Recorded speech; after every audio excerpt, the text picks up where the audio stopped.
오늘은 하나님의 작품이라고 하는 과 같은 제목으로 말씀을 증거해 보고자 합니다. 저는 오늘 중요한 시점에 와 있다 생각합니다. 제가 왜 이 뒤늦은 나이에 목회자가 되었을까? 이 순간이다 이런 마음이 아닐 정도로 오늘 말씀은 너무나 성경 66권 가운데 가장 중요한 순간이 아닌가 생각합니다. 사도 바울은 너희가 전에는 본질상 진노의 자녀였지만 이제는 너희가 하나님의 작품이다라고 하는 것을 깨닫기를 간절히 원한다라고 합니다. 이전에는 너희가 하나님의 진노의 자녀였지만 이제는 하나님의 걸작품이 되었다라고 하는 것이 우리에게 너무나 소망적으로 다가오지 않습니까? 사도 바울은 이 순간을 너무나 기다려왔기 때문에 그가 사용하는 이 단어를 보시면 너무나 그 단어를 다양하게 사용하고 있습니다. 우리가 어린아이에게 너가 엄마 아빠를 얼마나 좋아하니? 라고 할 때 하늘만큼 땅만큼 좋아한다라고 이야기하지 않습니까? 그것은 무엇인가 하니 내가 아빠 엄마를 사랑하는 것이 내가 언어로 표현할 수가 없다라고 하는 것을 이야기하는 것이 아닙니까? 우리를 향하신 하나님의 사랑이 사도 바울은 동일하게 그 크신 사랑이라고 한 단어 속에 다 함축되어 있다 해도 과언이 아니다라고 합니다. 10절에 보시면 사도 바울은 우리는 그가 만드신 바라고 선포합니다. 여기서 만드신 바라는 단어의 헬라어 원어는 포에마라고 하는 단어인데 이 단어에서 포임이라고 하는 단어와 시인이라고 하는 포엣이라고 하는 단어가 나왔습니다. 너희는 하나님이 만드신 바라라고 하는 구절은 너희는 하나님의 작품이다. 너희는 하나님의 시라. 너희는 하나님의 조각품이다 라고 하는 의미를 갖고 있습니다.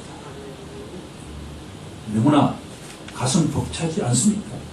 한때는 우리가 지옥 가야 할 존재였는데 이제는 하나님의 시가 되었다라고 하는 이 선포가 사도 바울이 자신이 그렇다는 걸 깨닫고 말씀을 증거하는 내가 그렇다는 걸 깨닫고 여러분들이 시험 깨닫고 난 뒤에 세상 속에 나아가서 그것을 담대하게 증언하라라고 하는 것이 오늘 메시지입니다. 오늘 이 시간 간절히 그렇게 되길 소망합니다. 하나님께서 우리를 자신의 작품으로 만드셨다라고 하는 것은 우리를 진흙탕 속에서 건져내셨다는 것이고 사탄의 세력에서 해방하셨다는 것입니다. 이것을 한마디로 요약하면 하나님께서 우리를 구원하셨다라고 하는 의미다라고 하는 겁니다. 하나님의 작품이라고 하는 내용을 펼쳐보면 구원이라고 하는 단어 속에 다 집약되어 있다라고 하는 겁니다. 예, 그렇습니다. 우리는 지옥 가야 할 존재였지만 하나님께서 우리를 구원하셨다라고 하는 것이 사도 바울의 선포 내용입니다. 5절 마지막 부분을 보시면 너희는 구원을 받은 자라고 선포하고 있기 때문입니다.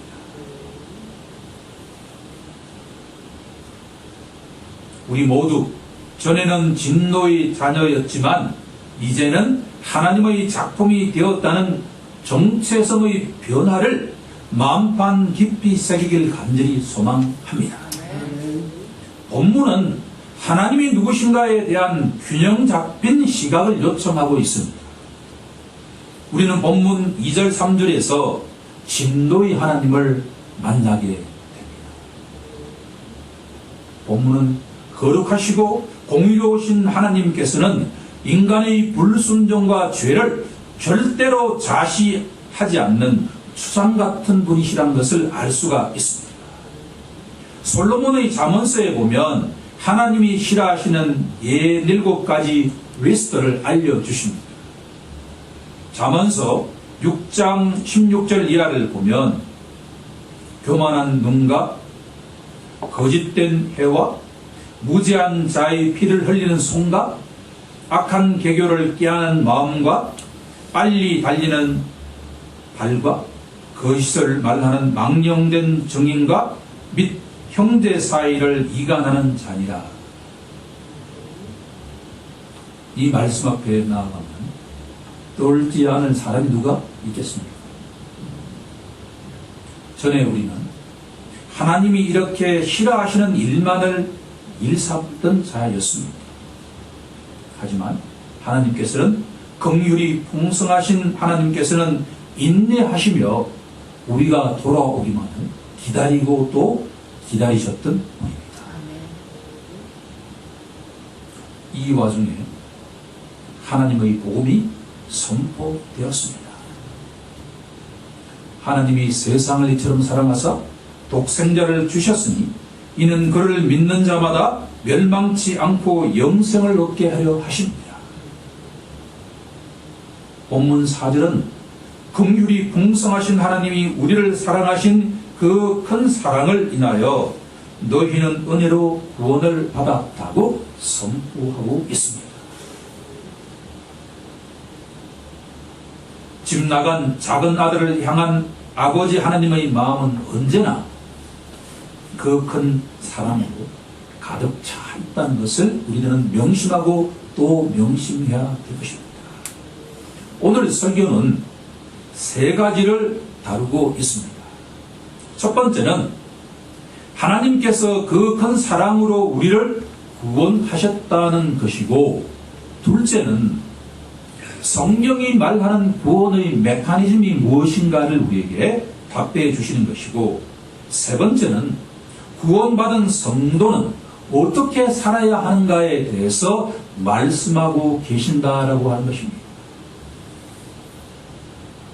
제가 이 말씀을 묵상하면서 너무나 이 말씀의 내용이 크고 광범하고 장엄하기에 이 단시간 몇십 분 내에 이 말씀을 증거한다는 것이 너무나 부담스럽게 다가오는 것도 사실이지만, 성령께서 도움을 주신다면 그것이 또한 불가능하지 않다는 것을 제가 확신하고 있기에 이렇게 담대하게 말씀을 증언하고자 합니다.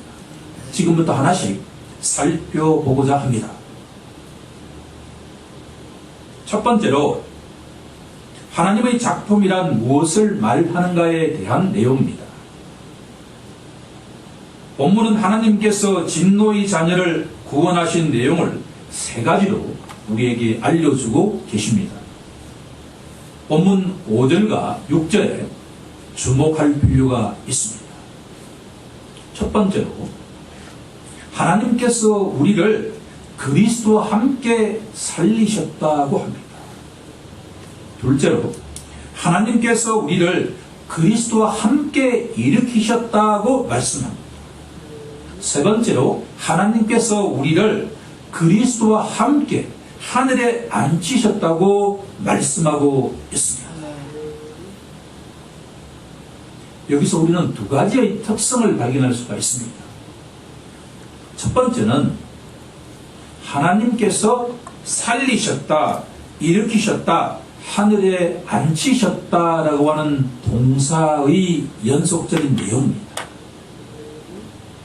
우리는 이미 에베소서 1장 19절 20절에서 사도 바울은 하나님의 능력이 얼마나 크신지를 선포한 다음에 그것을 증명하기 위해서 예수 그리스도의 사역을 예로 들었다는 것을 알고 있습니다.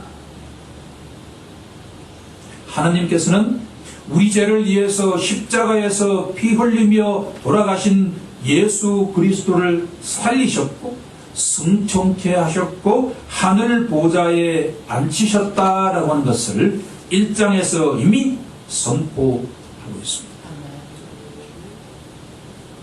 그런데 이 예수 그리스도를 향해서 선포하시고 능력을 베푸신 하나님께서 이제는 우리 죄를 위해서 십자가에 피 흘리며 돌아가신 예수님처럼 이제는 허물과 죄로 죽었던 우리를 향해서도 동일하게 베풀고 계신다라고 합니다. 사랑하는 성도 여러분,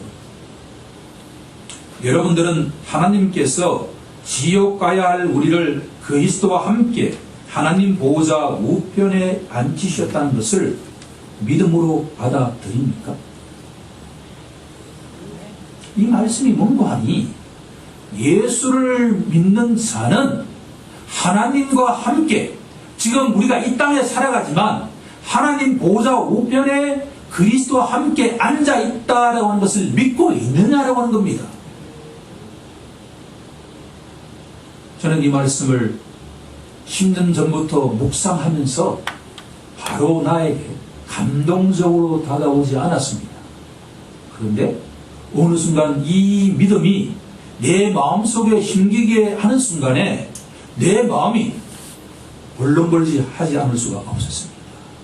지금 내가 이 땅에 살아있지만, 이 땅에 인간으로 살아있지만 나는 이미 저 하나님 보좌 우편에 그리스도와 함께 살고 있다, 영원한 삶을 누리고 있다라고 하는 것을 믿으라고 하는 겁니다. 이 믿음이 성령께서 우리에게 마음반 깊이 심겨지기를 간절히 소망합니다. 사도 바울은 이 믿음을 하나님께서 깨닫게 해주시고 그 믿음으로 살아갔습니다. 그러니 사도한 마음속에 날마다 기쁨의 샘이 터진 이유는 자신이 지금 이 땅에 살아가지만 자신은 이미 천국의 시민이다라고 하는 것을 분명하게 알고 있었다라고 하는 것. 우리가 성경 66권이 일관되게 이 땅의 삶은 잠시 잠깐 지나간다고 말씀하지 않습니까? 사도 바울은 이 편지를 쓸 때 비록 로마 그 감옥 속에 참혹한 감옥 속에 처해 있었지만 사도 바울은 이미 주님과 함께 하나님 보호자 우편에 통치하고 있는 통치자의 이름이다라고 하는 것을 사도 바울은 분명히 깨달았다라고 하는 겁니다. 동일한 깨달음이 우리 여기에 있는 덕성교의 모든 성도들을 비롯한 신자들이 동일하게 깨닫기를 원한다라고 하는 것이 사도 바울의 메시지입니다. 그 메시지가 우리 마음판 깊이 새겨지기를 간절히 소망합니다. 다른 하나는 그리스도와 함께라고 하는 단어입니다. 너무나 중요한 단어입니다. 하나님께서는 우리를 그리스도와 함께 살리셨고 그리스도와 함께 일으키셨고 그리스도와 함께 하늘에 앉히셨다라고 선포하기 때문입니다. 여기서 우리는 중요한 교리와 마주하게 됩니다. 바로 그리스도와의 연합이라고 하는 교리입니다. 이것은 우리가 사활을 걸고 붙들어야 하는 교리입니다. 이 교리가 없으면 진노의 자녀에게는 어떠한 소망도 다가올 수가 없기 때문입니다.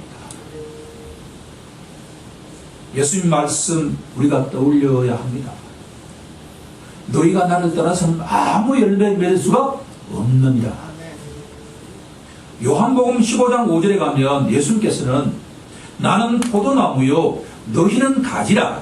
그가 내 안에 내가 그 안에 거하면 사람이 열매를 많이 맺나니 나를 떠나서는 너희가 아무것도 할 수 없느니라고 말씀하셨습니다.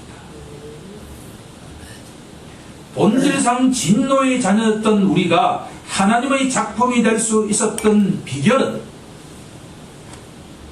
예수 그리스도와의 연합에 있습니다.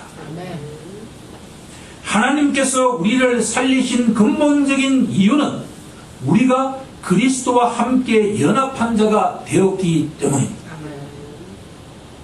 만약 거룩하시고 공의로우신 하나님께서 십자가에서 피 흘리며 돌아가신 독생자 예수 그리스도를 살리시 않으셨다면 우리는 지금도 허물과 죄로 죽은 자의 삶을 살아가고 있을 것입니다.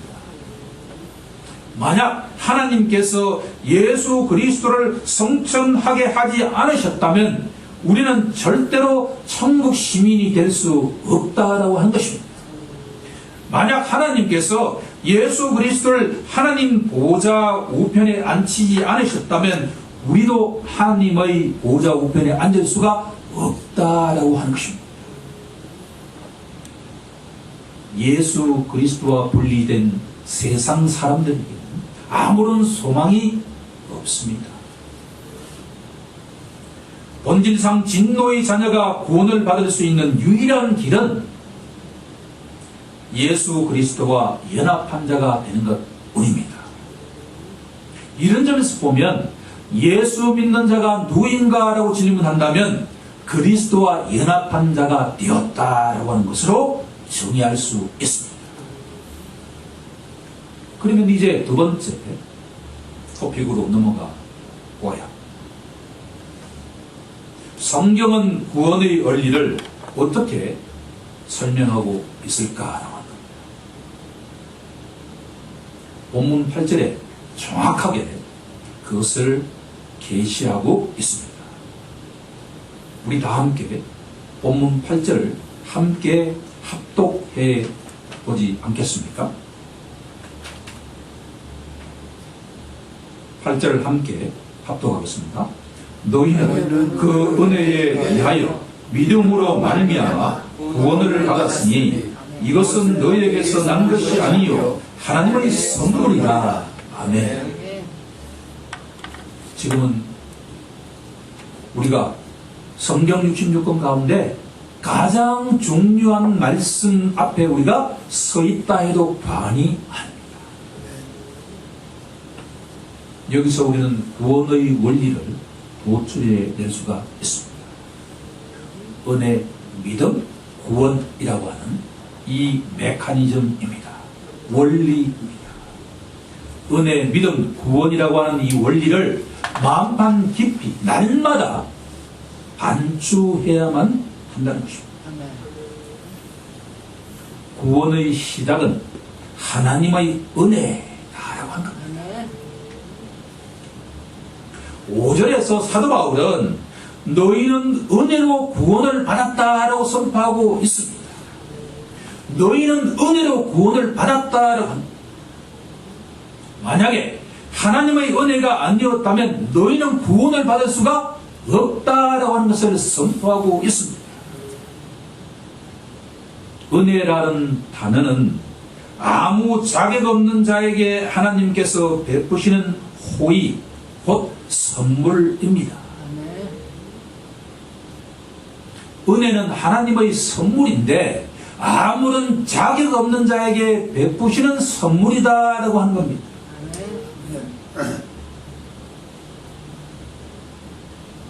사도 바울은 기회가 있을 때마다 자기 인생에 일어난 모든 일은 하나님의 은혜, 곧 하나님의 선물이라고 고백하고 있습니다. 사도 바울은 자기가 하나님의 은혜, 선물을 받을 자격이 없다라고 하는 것을 반복적으로 고백하고 있습니다. 고린도 교회에 보낸 첫 번째 편지에서 사도 바울은 자신이 이방인의 사도와 복음 전파자가 된 것이 하나님의 선물이라고 고백하고 있습니다. 고린도전서 15장 10절은 그러나 내가 나 된 것은 하나님의 은혜라. 아멘. 우리가 지금 구원받은 것은 하나님의 은혜라고 고백해야 된다라고 하는 것입니다. 사도 바울은 너희는 믿음으로 말미암아 구원받았다라고 선포하고 있습니다. 믿음으로 말미암았다라고 하는 것은 너희가 믿었기 때문에 구원을 받았다는 것을 의미하지 않습니다. 믿음으로 말미암아라는 말은 믿음은 구원을 위한 방편, 수단이다라고 하는 겁니다. 하나님의 은혜가 믿음이라고 하는 수단을 통해서, 채널을 통해서 흘러간다라고 합니다. 이렇게 질문하는 사람들도 있을 것입니다. 나는 어떤 해, 어느 예배당에서 예수님을 인격적으로 만나기로 결단을 했습니다. 그런데 믿음은 아무런 소용이 없다는 겁니까? 라고 질문할 수가 있습니다. 저도 예수님을 인격적으로 만나기로 결단한 시간으로 정확하게 저는 메모해 두었습니다. 만약에 여기 두 사람이 있다고 해봅시다. 한 사람은 예수님을 믿고 있고 다른 한 사람은 예수님을 믿지 않고 있다고 한다면, 나는 예수님을 믿었기 때문에 구원을 받고 저 사람은 예수님을 믿지 않기 때문에 구원을 받지 못했다고 한다면, 이것은 철저하게 행위로 구원을 받는 것이라고 주장하고 있다고 하는 겁니다. 허물과 죄로 죽었던 사람이 어떻게 자신의 죄를 깨달을 수 있겠습니까? 허물과 죄로 죽었던 자가 어떻게 예수님을 자신의 주인으로 영접할 수가 있느냐 하는 겁니다. 하나님이 만약 성령의 역사하심을 통해서 그 영혼이 살아나지 않았다면 어떻게 자기의 죄를 깨달을 것이며 자기의 죄를 고백할 것이며 예수님을 자신의 주인과 구세주로 고백할 수가 있겠느냐라고 하는 것입니다.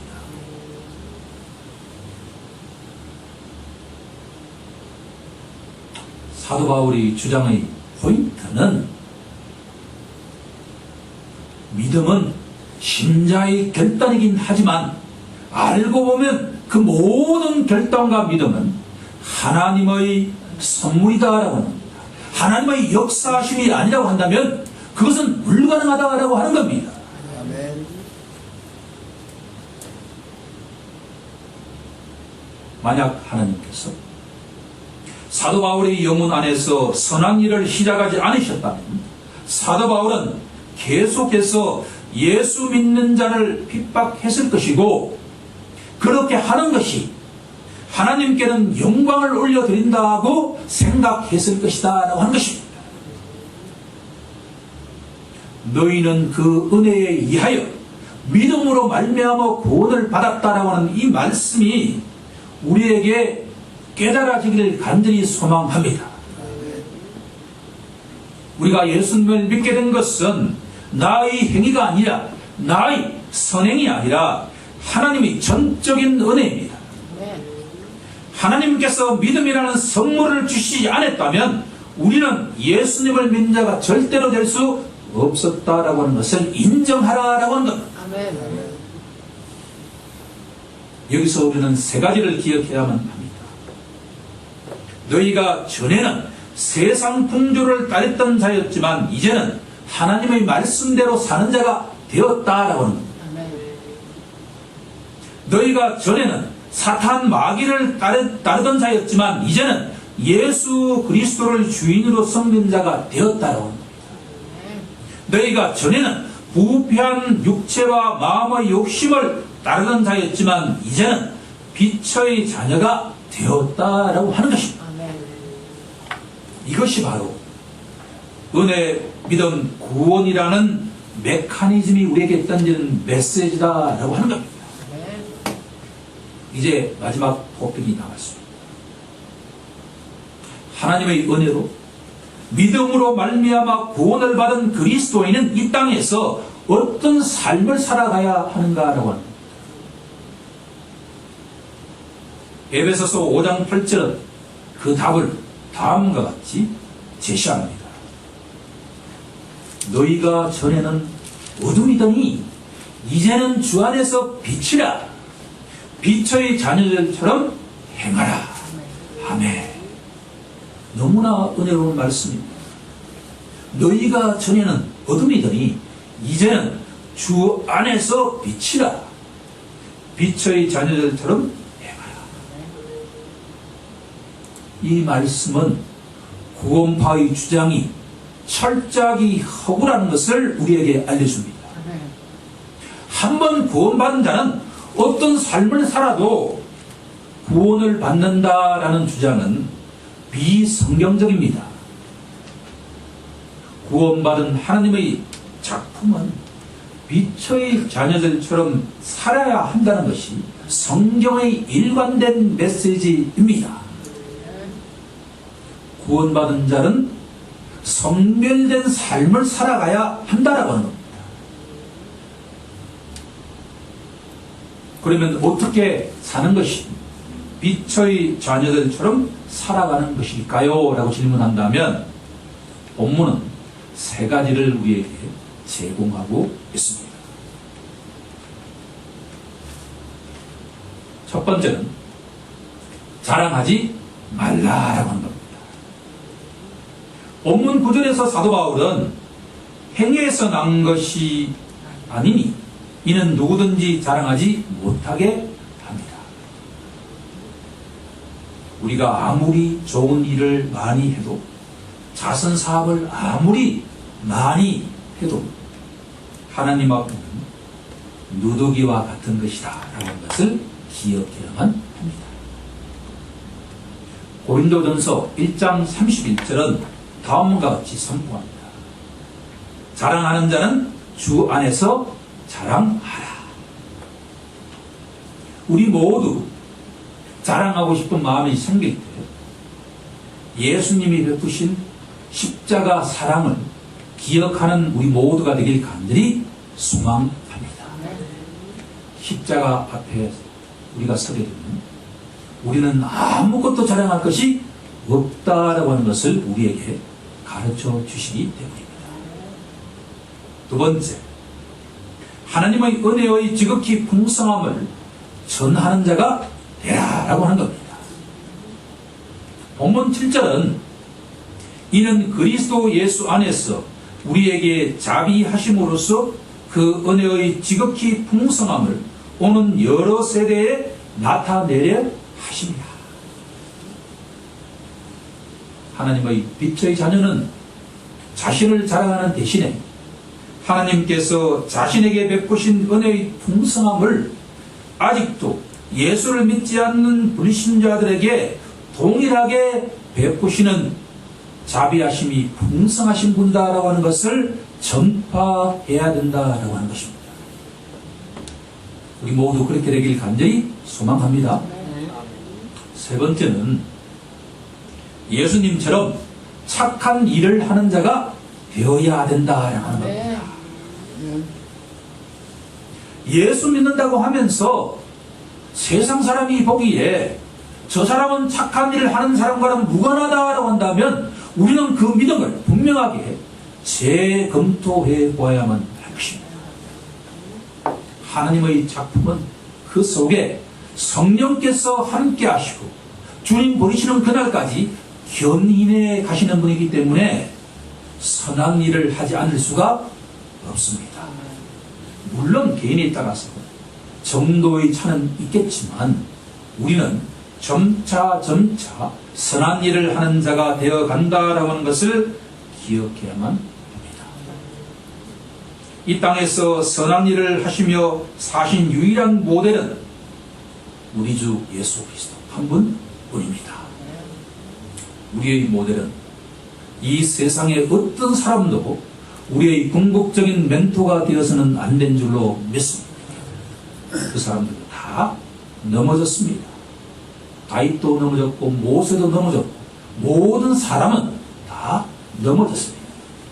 하지만 우리 주 예수 그리스도 그분 한 분은 유일하게 하나님의 말씀대로 이 땅에서 사셨다라고 하는 것을 기억해야만 할 것입니다.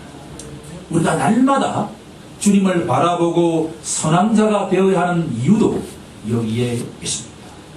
우리 모두 날마다 주님을 생각하고 바라보면서 선한 일을 하는 자가 되길 간절히 축원합니다. 이제 말씀을 정리해 보자. 그리스도인은 자신의 정체성을 깨닫고 그의 합당한 삶을 살아가는 자입니다.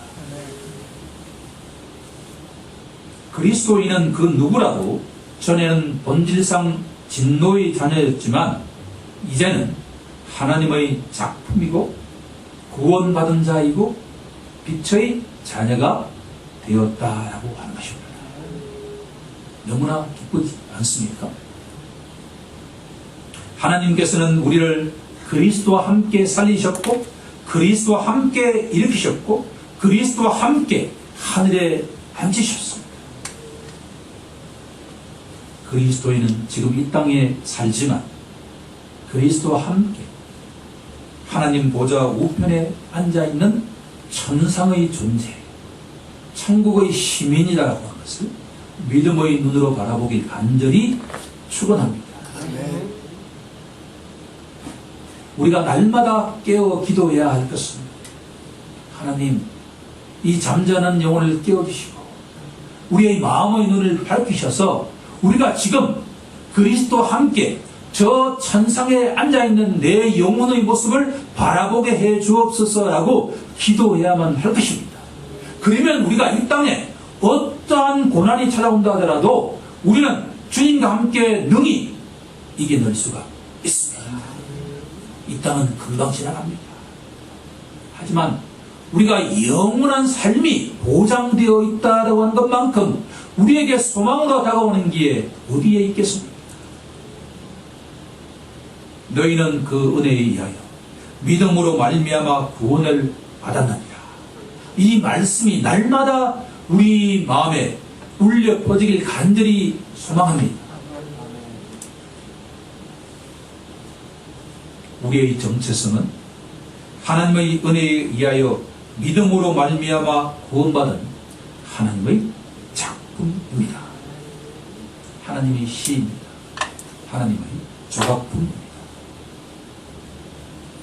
따라서 그리스도인들은 빛의 자녀들처럼 성별된 삶을 살아야 마땅합니다. 자신을 자랑하는 자가 되어서는 절대로 안 될 것입니다. 하나님의 지극히 풍성하신 은혜를 날마다 선포하는 자가 되어야만 합니다.